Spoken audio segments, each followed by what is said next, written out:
Hi, my name is Ashley, and I am the Director of Marketing for Frankly Inc. And today we're going to be talking about growth hacking for mobile apps. So I'm going to teach you a little bit about how to get users to download your app and how to get those users to come back to your app to retain them. So let's start off with talking about growth hacking and what exactly it is.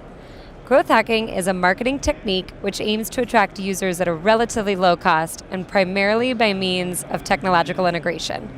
In layman's terms, it's a way to get users to download your app that's either very inexpensive or completely free. So why do you need your own native app? Well, here's a few stats that are pretty awe-inspiring. At least 60% of internet usage is on mobile at this point, and 89% of mobile usage is actually within its own app. Additionally, there is a $25 billion opportunity in ads on mobile. And the last point is that your upcoming market, teens, they're the biggest users of app. I'm sure you all might have a niece or nephew or a son or daughter. You always see them on their cell phone. That's your next market opportunity up and coming. So I wanted to go over with you a few tips that are, like I said, either free or pretty inexpensive to try and get users to download that app of yours. So let's start with number one, email blasts. Really easy and very effective. Email gets kind of a bad rap in this industry, but in all fairness, the numbers are still there that there are open rates, and you probably already have a good library of email addresses from your users as is. So I've listed a couple examples here. On the Home Depot one, you can see in the red circle in the top corner, they just advertise their mobile app right in every email they send out. Or there's an option with the Starbucks example here. Send out an email that lists exactly what the features are in your app. Always remember to include pictures and reasons why someone should be downloading it. And always remember to include links directly into the App Store so your users don't have to go and try to find it and search for it themselves. Number two, talk about it on air. You have such a big opportunity as a broadcasting station to either list it as a banner at the bottom, or talk about it before it breaks, or giving the viewer a reason to say, all right, I've heard about this story on TV and maybe I've read a little bit more on your website, but there's even more information I can get about it on the app, whether that's more pictures or a more in-depth story. Number three, always remember the opportunity you have on your own website.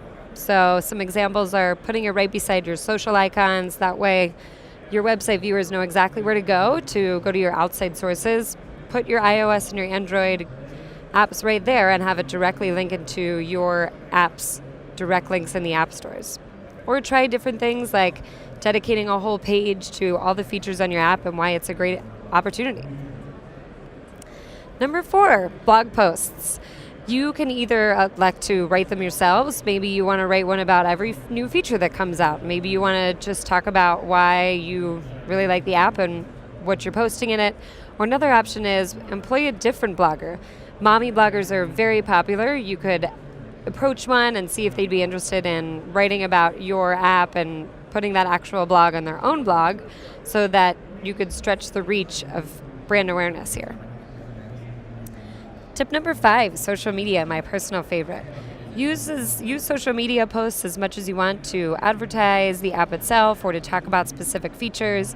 Do remember to always include that link directly into the App Store, and use pictures. It's a great way to spread the word, and it's very cost effective. Number six, something called App Store optimization. If you're familiar with SEO on the web, ASO is what Google Play and the iOS stores use to improve the ranking in search. So if I'm looking at the iOS App Store and I want to search fitness apps, those apps work very hard to climb to the top so that they can get organic downloads. So there's a lot involved here. A great website to visit is Mobile Action. It will help you develop exactly what your keywords should be and exactly what your titles should be and how long and how many characters you have for each of those sections. And there's a very big art to the way you craft and create that copy, and it's always good to optimize that continuously and A/B test those things. Also, another option, look at your competitors. What are their apps titled? What are they saying in the description? And make sure your screenshots and your descriptions actually match what your users are getting out of the app itself. Number 7, review auditing. This is another big piece of the puzzle that the app stores pay attention to in ranking. So the more 5-star reviews you have, the more users opening your app, the higher you're going to climb, which means more organic downloads. Plus, it's a great way to pay attention for feedback and for information from your users who want to know, you want to know what do they like about it? What would they like to see coming up? It's a great way to take that and incorporate it back into your app. A great resource is App Annie, which is the screenshot on the right side of the screen. And you can see your downloads day by day. You can compare them with other apps, and you can see location and a bit of user information, even with a free account, on who's downloading your app. And the last tip we have for user acquisition is smart app banners. This is something Frankly is working toward, and it's a great way to not only get new users and acquire them, but to also retain current users. So how it works is if I am on your mobile website reading, per se, an article, then there will be a banner at the top that asks me to actually either go directly into the app to read the article if I already have it installed, or it suggests that I actually download the app to go read it directly on the app. Native experience is always better for the user, and it's better for you as the app developer for better targeting and monetization opportunities. So the next question is, how do I keep users coming back to my app? So we talked about user acquisition, which is getting users to download your app itself. Now we want to talk about user retention. User retention is the act of downloading your app and then actually coming back into it for a second or multiple time after that. So I wanted to go over with you a few tips on retention that, again, are really easy to do, different features that will help the viewer remind them that your app is on their telephone, and it will remind them why they downloaded it in the first place, what exactly they get out of it. But stop and think, are you doing anything right now for that? And if you were to actually, not own your app, but just be someone that downloaded it, would you want to come back? Are there enough things offered within the app that you feel like you would keep it on your phone and you would come back either every day or every other day? When we talk about retention, remember these two phrases, MAU and DAU. That means monthly active users and daily active users. These are very important to pay attention to because you want to know how often a user downloads your app and then is actually coming back to it to return. So let's go over some ideas of how you can up those MAU and DAU numbers. Retention idea number 1, we hear a lot about this and a lot of requests, are push notifications. They are a great way to remind someone that there is new information within the app, and you can click that push notification right away and be taken directly into the app to open it up and retain that user. Retention idea number 2 is deep linking, and this actually couples off the push notification strategy.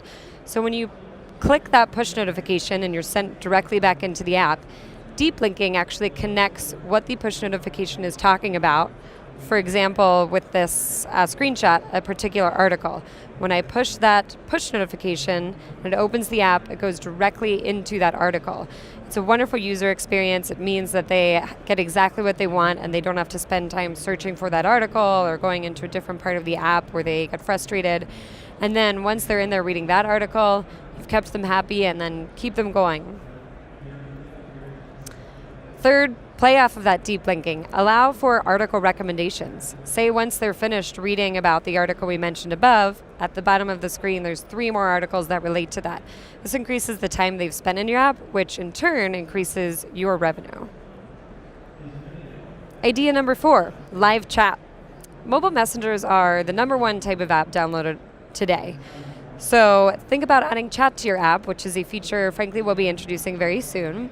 And get your community together. Use influencers to talk. Some examples could be news anchors going in and talking to their fans to discuss stories. An example could be, especially with this year and the election going on, having meetups and chats around that and maybe around this debate or that debate, or around community events itself. Retention idea number 5, retargeting. Retargeting is a really great way to remind users that they have your app. And specifically here, we're discussing Facebook retargeting, which Facebook has a very impressive ad situation where Facebook recognizes, okay, they have this app, and now I can show them a native looking ad within their Facebook feed and say something like, listen now or shop now, and the button they click will actually take them right back into the app. There's a lot of information and targeting on Facebook as well for geographical information, demographics, interests, and it's very robust and a very good way to reach your audience again. And the last idea I have for retention here is experiential marketing. Just some fun ideas. Influencer marketing is very effective and very fun. An example here would be Frankly Chat, which was Frankly Inc.'s previous B2C messaging app. We did a lot with influencers. They simply shot a picture and put it on their YouTube or their Vine or Twitter and just sent the user directly back into the App Store to download that. Another shot here is a contest. Maybe you want to hold a scavenger hunt and you ask users to go back into the app and screenshot different articles or find different features, send you all of the screenshots, and they win some swag for free, something like that. So we've discussed user acquisition, and that is how you actually get users onto your app. And secondly, we discussed user retention, which is how you get those users to come back to your app. So I thought I'd tell you a little bit about what Frankly is doing in the mobile native app world and what we are showing off here at NAB. We're very excited to be launching our native apps and smart TV app. And I'm putting on the screen here just an example of our beautiful UI and some specific features that we are showing off within those apps. And I'll show you guys another screen here, and this is showing off, breaking news, which when you send out a push notification with Frankly, it can come directly into something like this.